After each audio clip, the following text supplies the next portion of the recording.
is Petra. Today I'm here with both of my lovely daughters, Anna and Natasha. Hello. Hey. It's January 2022 and this is not our usual podcast. Yes, this is going to be a Q&A episode to celebrate 5,000 subscribers. Wow. So in our 23rd episode, we asked you to comment with a question. And Anna is going to ask us some of those questions. But first, just want to say we are Knit Inc. and you can follow us on Instagram at Knit Inc. And yeah, so we're going to just jump right into the Q&A. So thank you all for your comments and questions. We might not get to all of them, but we'll get to as many as we can. And thank you for subscribing, for helping us get to this really exciting milestone. It is very exciting. Yep, Anna, thanks for being one of our number one fans. For sure. My pleasure.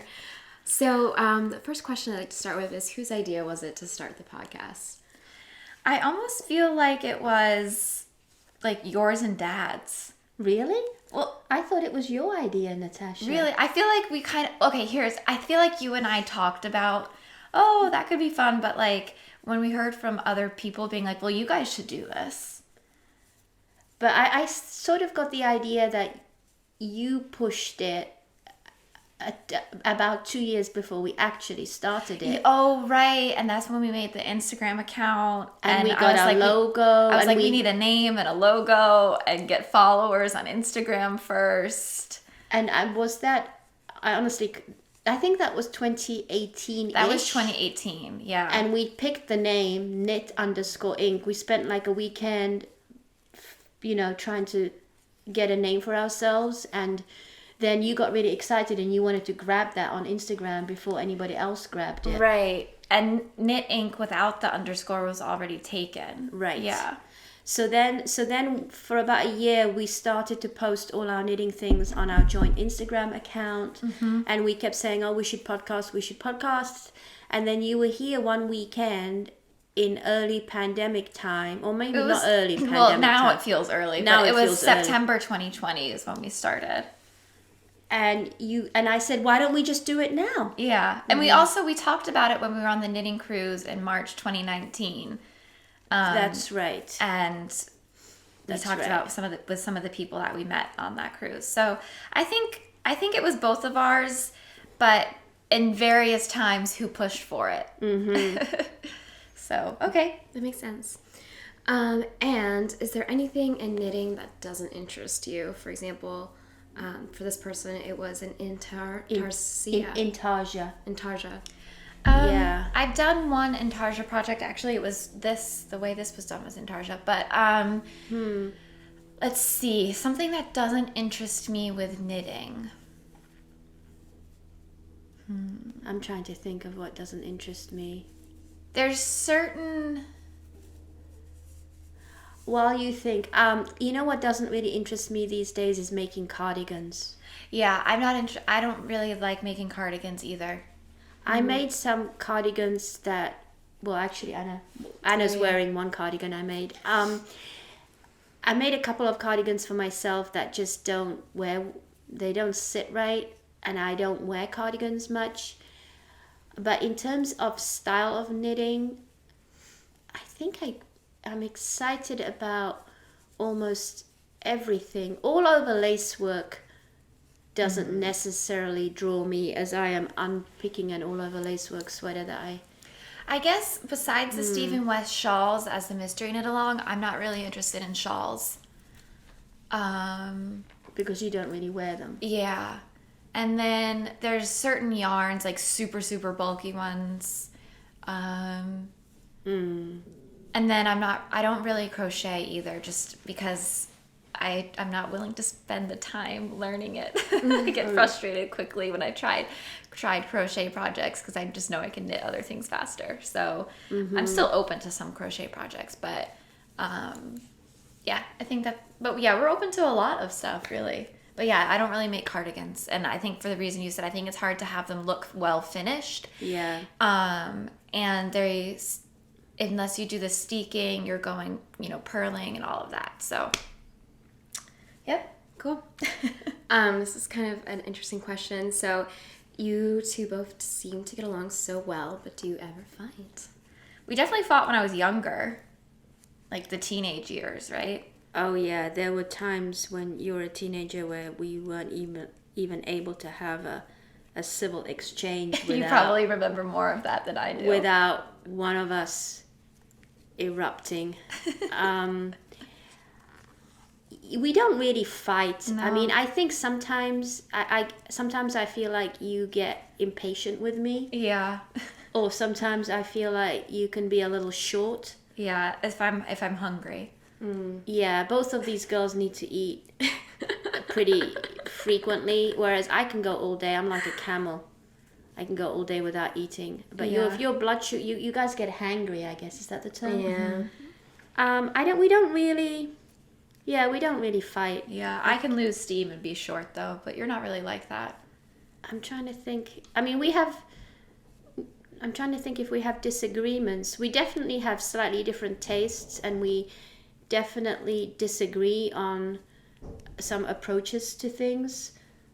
But I think we're kind of mature enough now that we can discuss it without someone's bum getting on fire, as my mum used to say. Oh yeah, I can hear Grandma saying that. Yeah. Okay. What is the one knit that the other person has finished that you are most in awe of? So something that Natasha's knitted that you're like, oh my god. I think for me, the fact that you completed the Marie Wallen sweater and that it looks as amazing as it does, I was pretty impressed. But I think overall what impresses me about Natasha's knitting is the finishing touches, that she's a lot more of a perfectionist than I am. and just how beautifully finished most of your things that you make Thank look. you. Yeah. I think for me, I can't think of a specific project, but what impresses me is your excitement and enthusiasm for something, whether it's new, whether it's old, and you'll take on any project. Like you were going to take on knitting a pattern that was in all Norwegian and it was all over color work, and you were like, I can do this. Like nothing really scares you. You're willing to try anything. But I can't think of like a specific, whereas I'm like, ooh, I can't do that.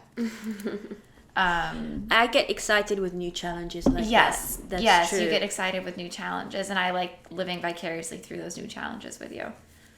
Which is a great transition to the next question, which is, how do you modify your projects? Where did you learn this type of skill? Was it in a book, a class, a trial and error?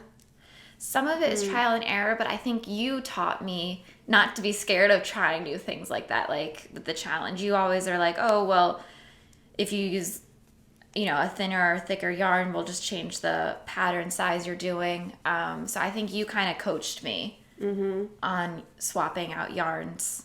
But where did you get the ability to be able to switch out yarns for patterns? I think it's just something that I'm not very good at following directions exactly, and if I saw a pattern that I liked and I couldn't get that kind of yarn, that wouldn't stop me from trying to make it or trying to figure out if I had something in my stash that would work. I did take a class at Vogue Knitting Live a few years ago of how to make sweaters to fit you well, and I think it was in Vogue Knitting Live 2017, because I remember wearing the sweater I wore, which is my Nakni Swimo of 2016, and it was Amy Herzog is the name of the designer, and I really learned some great tips from her about adjusting patterns to fit you. And basically, I don't want to give anything away. If you have an opportunity to take that workshop and you're interested in sweater knitting, I would highly recommend it. And the key basically being is use your upper bust measurement. Make sure that whatever you're knitting sweater fits you in your shoulders. And then any other adjustments after that are pretty easy. Just, get your gauge and stitch count to make sure that the sweater fits you up here. Yeah, I can see that. So that that class, I think, and she talked about substituting yarns and thinking about gauge. And I do swatch sometimes. You're much more of a swatcher now because you want to know what the fabric looks like, and that's what I've learned that from you, is to take a little bit of time up front and do the swatch. Yeah. And I think also with switching out yarns, it depends on the pattern. You know, raglan to me is easier to adjust as you go, versus something that's maybe knit in pieces, or, you know, a hat is also a little bit more flexible. So it depends on the pattern, how willing I am to go off of it. Yeah. Awesome. So this question is for you, Mum. I just lost it. Here it is. I wonder whether you feel you were more creative and self-reliant in your knitting before Ravelry and the now constant flood of available new patterns. I ask because while I so enjoy the many gorgeous patterns available nowadays, I sometimes wonder if that's always a good thing for my knitting. Would love your thoughts. That's interesting. So at the beginning am I less or more creative because of Ravelry?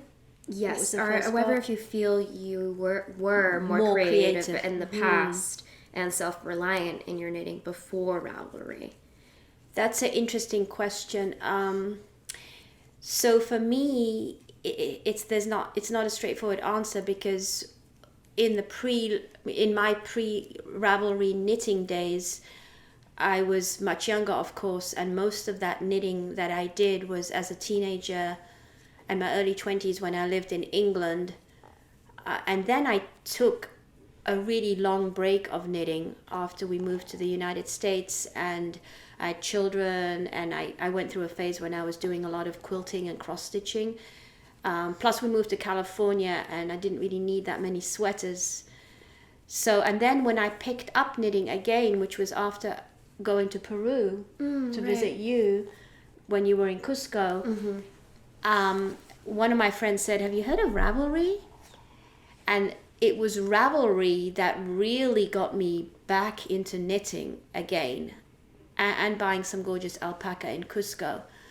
So in my pre-Ravelry days when I was knitting, I'm almost exclusively made sweaters for myself. At that time, it was actually cheaper to knit a sweater than to buy one. And I think I made a couple for my sister. I never made shawls or hats or anything. It was almost exclusively sweaters. And this is one of the sweaters that I made when I was in college. And I want to pull out the pattern to kind of share how I would decide what to knit. So this is interesting because I was definitely at university when I made this sweater, and this is the pattern. And one of my college friends, her mom, her name was Annabelle, I still remember it so vividly, was wearing this sweater. And then it's got the stamp of the yarn shop where I bought it. That's so cool. So my college friend... ruler here. Yeah, I know, cute, right? My college friend Annabelle came back to college and she was wearing the sweater her mom knitted, and I said, oh my gosh, I want one of those. So I bought the very same yarn, darker green. I mean, it's definitely felted over the years. One thing I really loved about this sweater was this neckline.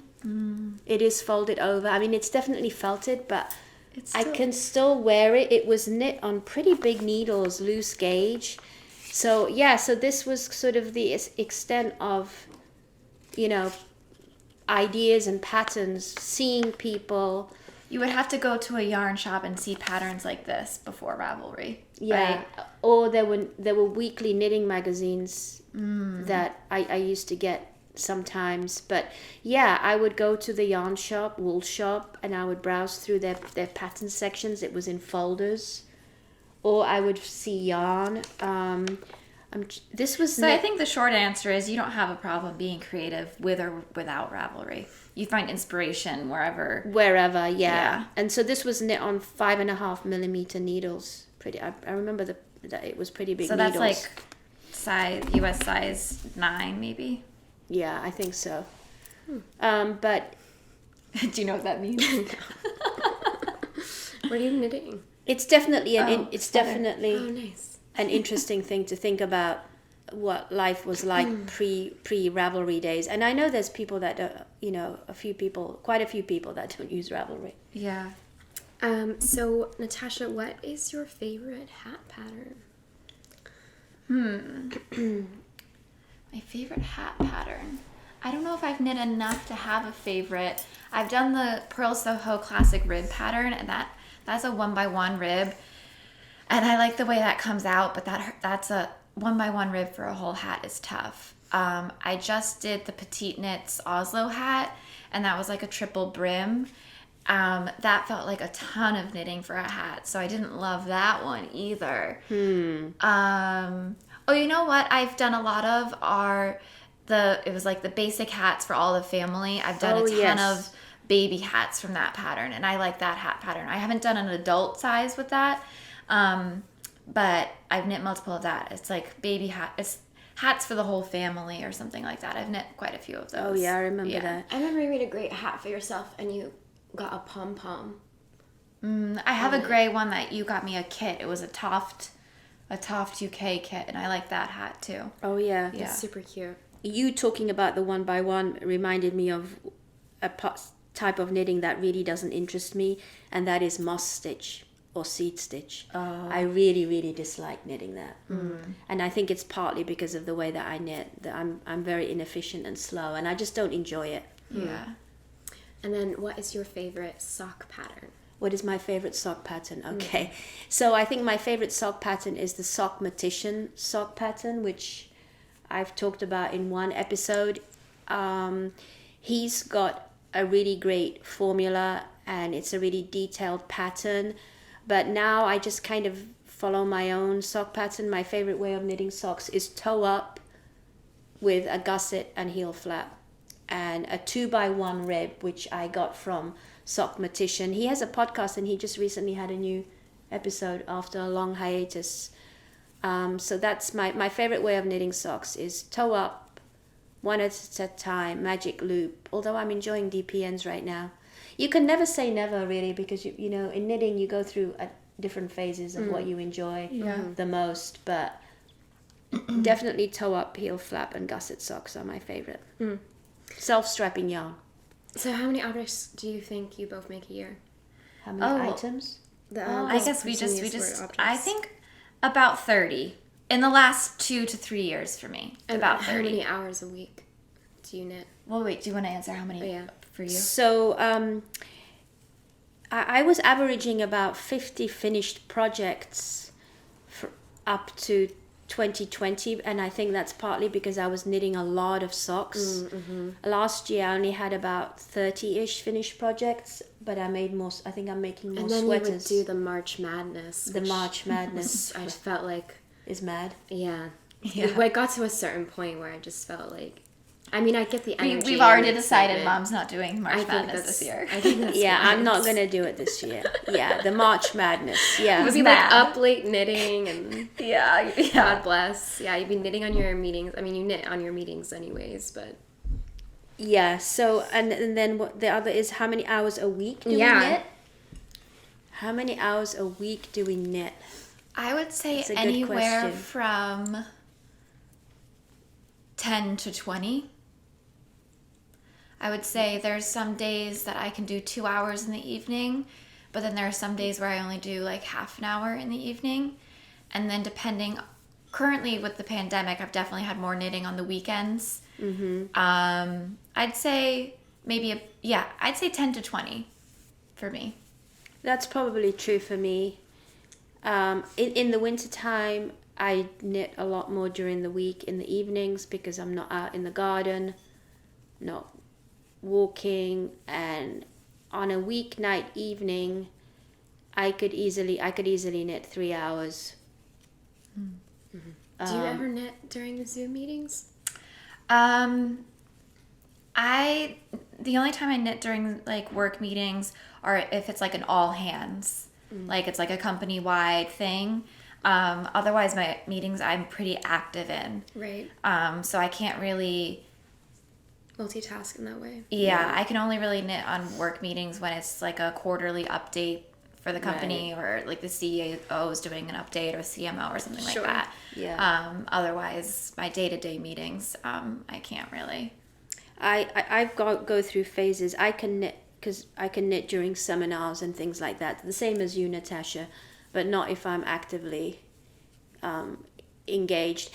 I've been calculating. I think I probably knit a bit more than you. Yeah, you're probably, I would say you're like a solid 15 to 30. Yeah, I probably 20 to 25 hours a week I knit. Oh, there we go. Just jump right up to that. Yeah, because I think I knit about 2 or 3 evenings a day. Yeah. I mean, 2 or 3 hours a day, probably. Yeah. I think for me, like when John and I do weekend trips, it depends what the weekend is, if I'm going to be knitting during that or not. So I was like calculating that 10 to 20 range, because sometimes there are weekends where I only do like half an hour on Saturday or Sunday. And then there are some when I can do like 4 hours each day. Nice. But I think it's rare to not have at least half an hour. A day? Yeah. Yeah, that's true for me too. At least half an hour every day. It's pretty rare that I have a day with no knitting. In fact, I can remember the days. There was one December when I went to work, and then we had an evening event, and I got home. I was just way too tired. And but then those when you are were rare. sick. And then when I was sick. But those days are pretty rare. Yeah. Life is just quieter during the pandemic, and winter time, definitely. Yeah. In the summertime, I knit a lot less. Yeah. But the days are definitely getting longer.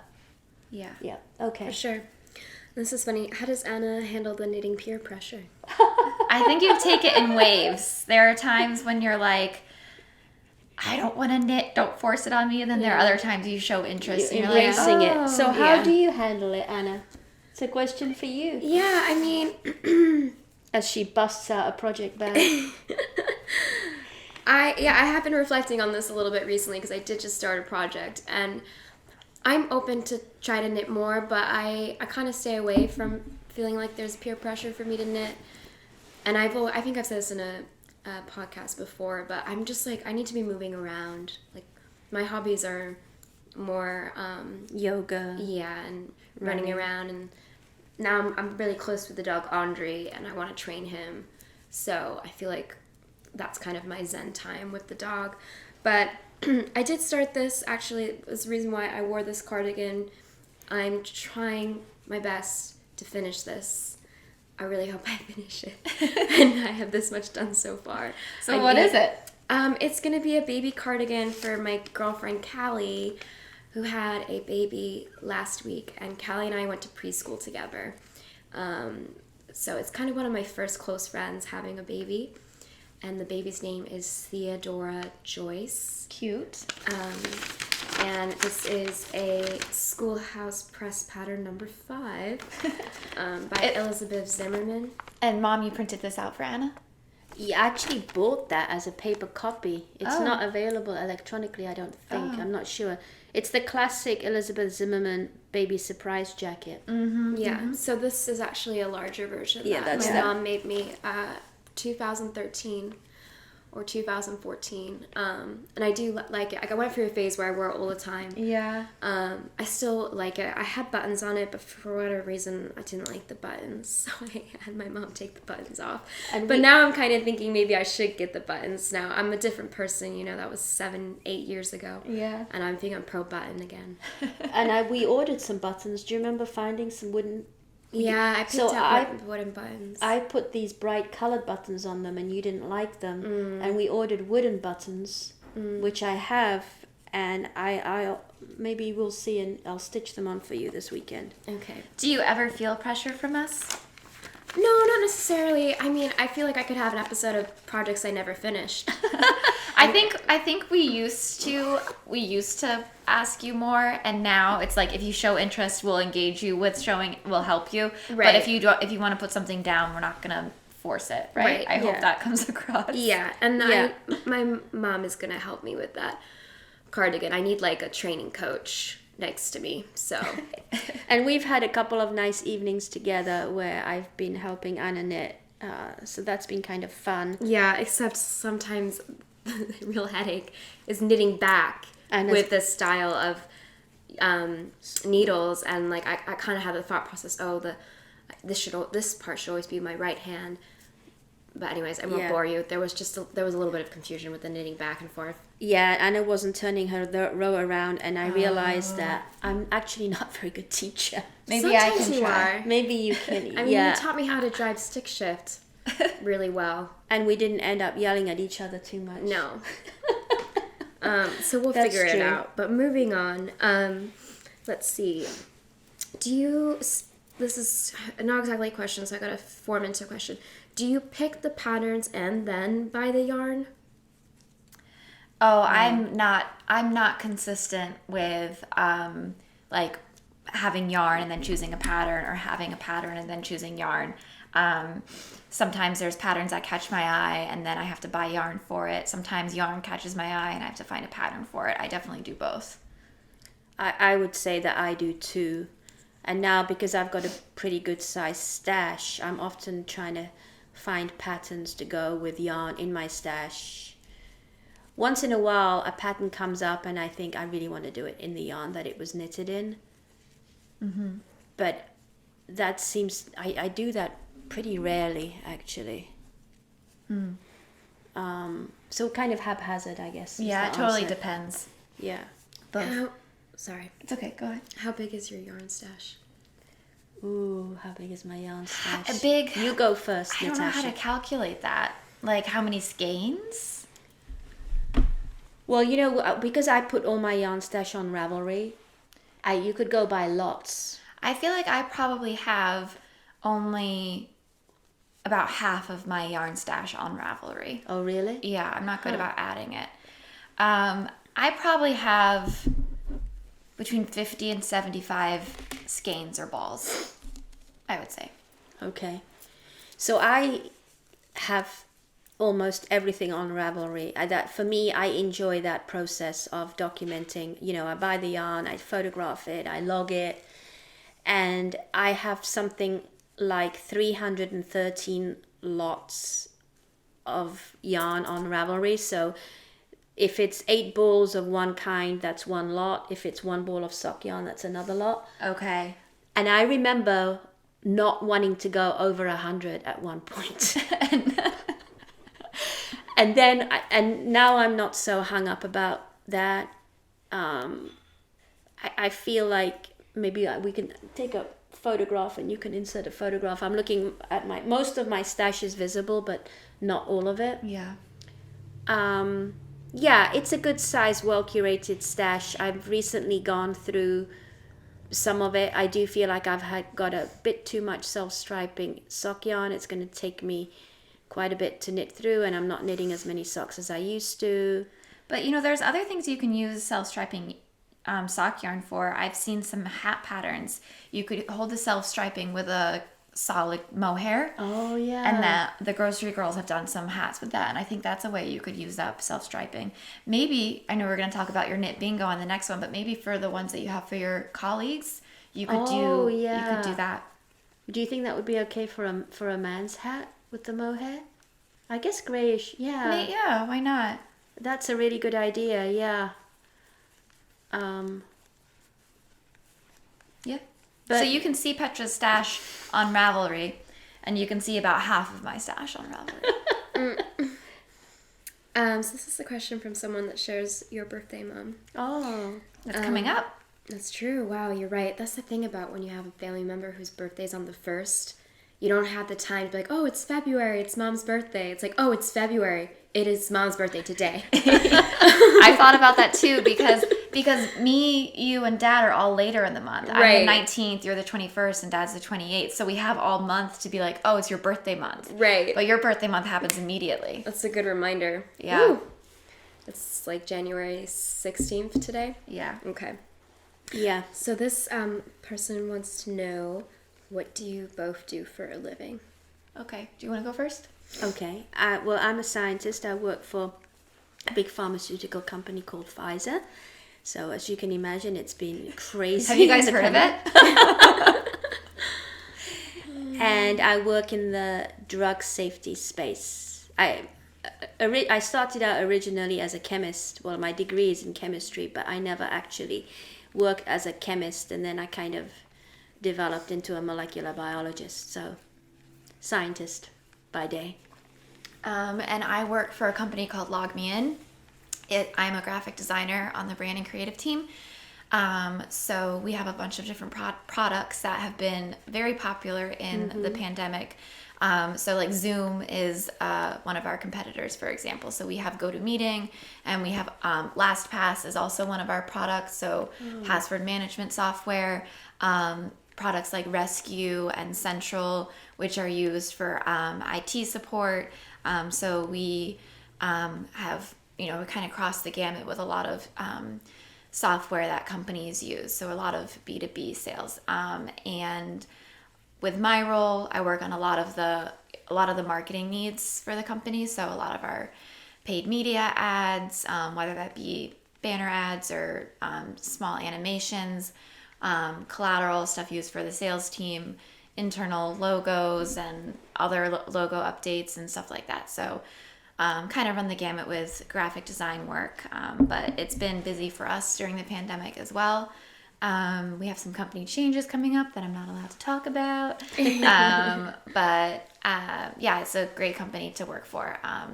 Our CEO is awesome, and our company actually has, I've mentioned this before, the first Friday of every month is a company-wide self-care day. That's fantastic. So the whole company gets that off, and they started that in April 2020. Maybe it was May 2020, but it was right at the beginning of the pandemic, and we've carried that through, and hopefully that they've said that's going to continue for the foreseeable future. So that's really a lovely bonus, isn't it? To get that long I mean, that's weekend. 12 extra days you get. Yes. Funnily enough, a lot of holidays are around the 1st, for in the US, especially when we've got 4th of July, like the self-care days around that time, and with Labor Day it's around that time, and then we had Christmas and New Year's, and then we had the first Friday in January off after having the Monday off. So I feel like whenever we have a 5-day week, we're like, whoa. But I do have to say we're a very, very hardworking team. So on those shorter weeks, we still put in You probably work really hard for 4 days. Right? Yeah, we often end up putting in longer days during those weeks. So because the expectation is to still get your work done. But I love being on a creative team. Mm-hmm. So for a while there, you were working for yourself completely with We're Into It. Yeah, I had about a year and a half I worked for myself, And before that, I worked at Northeastern University doing design for the events team. Mm-hmm. Do you envision ever working for yourself again, or do you just really like working for a company? Maybe. I like the stability is really great, and obviously, and it's just when you're working for yourself, you feel like you always have to be working. Mm-hmm. Yeah. So that's fair. Mm-hmm. So would you rather top down or bottom up for socks or sweaters?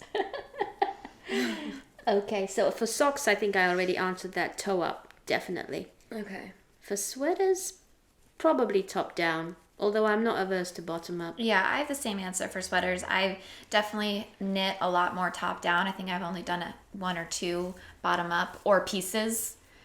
If it's pieces, it's more than 1 or 2. But I'm not averse to doing bottom up. I just happen to be doing more top down. And then I don't really knit socks, so neither. If I were to knit socks, I would probably do toe up, so you can help me. But yeah. And then what was your first pet, Mom? And what was their name? I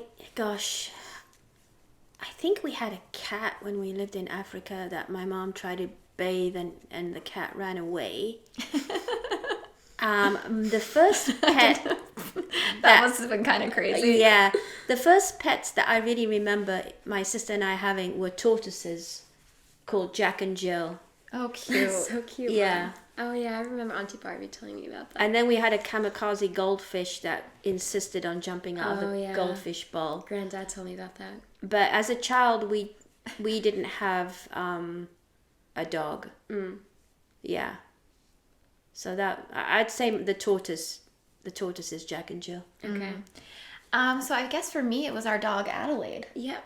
A little Australian Shepherd Adelaide. She lived to be 18 and a half. Yeah, God Yes. bless. Yes. Yeah, I'll insert a photo of her. She was an amazing dog. We got her when I was like maybe 11. Yeah, I was about 7. Yeah. And here's a picture of Anne and I on the day we got her, because I have that on my Instagram. So yeah, she lived for 18 and a half years. She had puppies, and we kept one of the puppies. So Cooper was our second pet, her son, and she outlived her son. Right. Her son only lived to be 11. So she outlived him by quite a few years, actually. And she was really unhappy with us after that. I don't think she ever forgave us for the loss of Cooper, her son. Sadly, he had cancer. He had hemangiosarcoma, and he was a dog of a lifetime. He loved being with us. And then Adelaide, her temperament definitely changed. She just kind of wanted to be left alone. Right. Yeah. Yeah. That's Still true. a very sweet dog, though. Loved her, but she was, She ended up, her last couple of years, she was a crotchety old lady. God bless poor her. thing. She went a little deaf and blind. And she would like walk into walls. Yeah. And she slept most of the time. Yeah, she slept like 22 hours a day. Yeah. But now we have Andre, who is active 22 hours a day. Yes. Oh my goodness. Yeah, we're not sitting awkwardly here too much. Yeah. What can you do? Okay, Anna. Alrighty. So, Natasha, do you speak your mom's language? No, I know maybe 10 words. Do you have a secret? You guys have a secret? Like, does Natasha secretly speak Czech? No. There have been a few times where I had wished that the girls could speak Czech, so we could have a private conversations when we're out in stores or In something. the grocery store. In the grocery store. And my Czech is not that great either, really, now. Yeah. Yeah. Okay, we just took a little bit of a break. It's the next day, but we tried to wear the similar thing we were wearing. We just needed to pause, have some food and tea, but we're back to finish up a few more questions. Awesome. So, we're going to jump right in. How long have you both been knitting? And, I mean, obviously, Tash, you learned knitting from Petra, but please tell us how you learned to knit. Okay, thanks, Anna. So I actually had to ask my mom when and how I learned to knit recently, because I don't really have a clear memory of it. But my mom told me that I learned to knit from a South African lady when we were living in South Africa when I was a child. So I would guess I was probably between 7 and 9. And that's one of the reasons why I knit sort of a little strangely. One of you commented that when I was purling that I was wrapping the yarn around kind of the opposite way. And I think that's because I learned to knit in South Africa. And I think I may have mentioned before, so my mom is a continental knitter and she's pretty fast. And if I had learned from her, maybe I'd be a continental knitter now. I can do continental knitting, but I'm not as fast continental knitting as I am sort of throwing, although I don't exactly throw. So I learned to knit as a child, and then I think I've mentioned a few times I knit a lot as a teenager and in my early 20s, and then I took a 20-year gap, and now I'm a lifestyle knitter, I would say. I probably learned when I was also around 8 or 9, just as like a craft from you and possibly visits with grandma. And then I remember I was in like a knitting club in like sophomore year of high school, but we just knit these scarves with these like tassel yarn, I remember. Oh, yeah. Yeah, it was The just like novelty yarns, right? Yeah, it was like just scarf stuff. Then I took a break in college, and when you came back from Peru in 2012, I kind of picked it back up then with you. Yeah. So learned when I was young, but not knitting as much as we have the past, I guess, 10 years now. Yeah, close to 10 years. Yeah, of knitting, pretty regularly. Yeah. And then, do you ever formally write out your projects and what you're going to knit in the upcoming year? This subscriber uses an Excel, and so they're curious about how you organize your projects. Oh, okay. Yeah, you go ahead, Natasha. I mean, I have things in my Ravelry queue, but that's a lot of stuff that I just kind of tend to like. I don't use that as like what's next.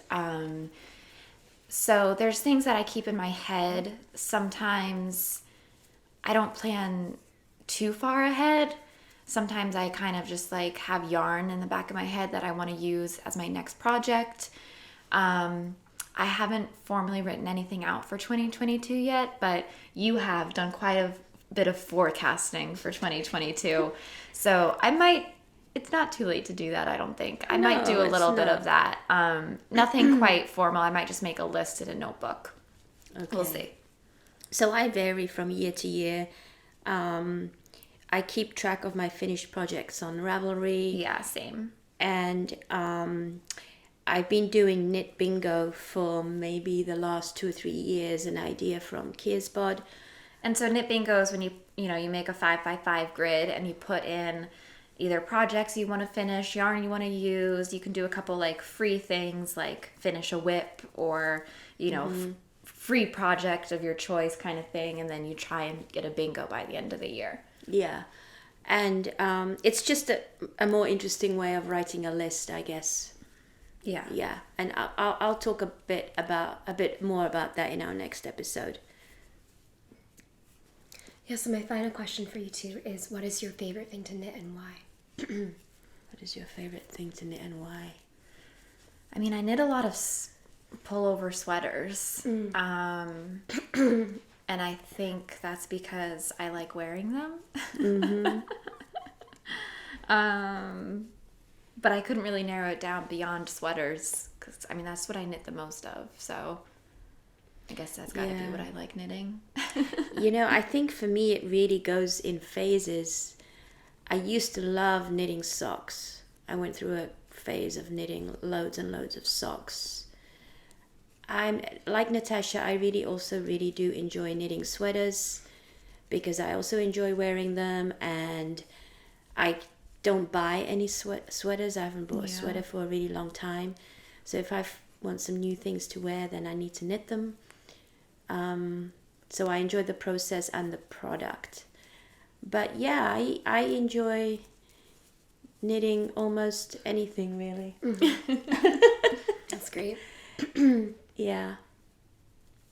And then just going back, when I was asked about my knitting and I was saying I like to move around more, I actually was in a curling game last night and we won 9-1. So wow. I just wanted to show off. Congratulations, Anna. So, and I have a little curling pin from the spot that I go curling in Massachusetts. This is the curling club in Massachusetts. Can you read it, Mom?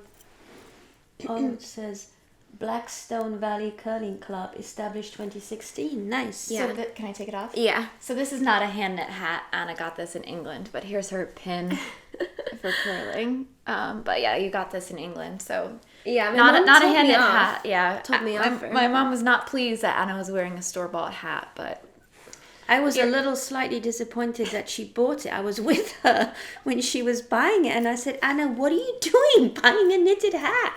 And she said, I just want it, okay? Yeah, and I wear it all the time. I think that's fair. I wear it all the time, and this color, surprisingly, is kind of fun. Well, it's great in deer hunting season, that's for sure. Yeah, we don't deer hunt. Yeah, we don't deer hunt, but just out there. And also, I don't have that color yarn in my stash. Yeah. Yeah. I was just teasing you, Anna, because you wanted that hat right now, and it would have taken me a while to knit it. Okay, so anyway, we have another Q&A episode from, I think, last November 2020, I think. I'll put in the episode number here and link it. So if there are other questions that you are interested in, we might answer them there. Mm-hmm. And yeah, thanks for being part of our 5,000 subscriber celebration. And we will have our next episode will be back to slightly normal. It's going to be more focused on whips and some 2022 plans that you have. So that'll come out about a week from when this goes up. So thanks again for watching. Thank you for your questions. Yeah. And happy knitting. Happy knitting. Bye. Bye.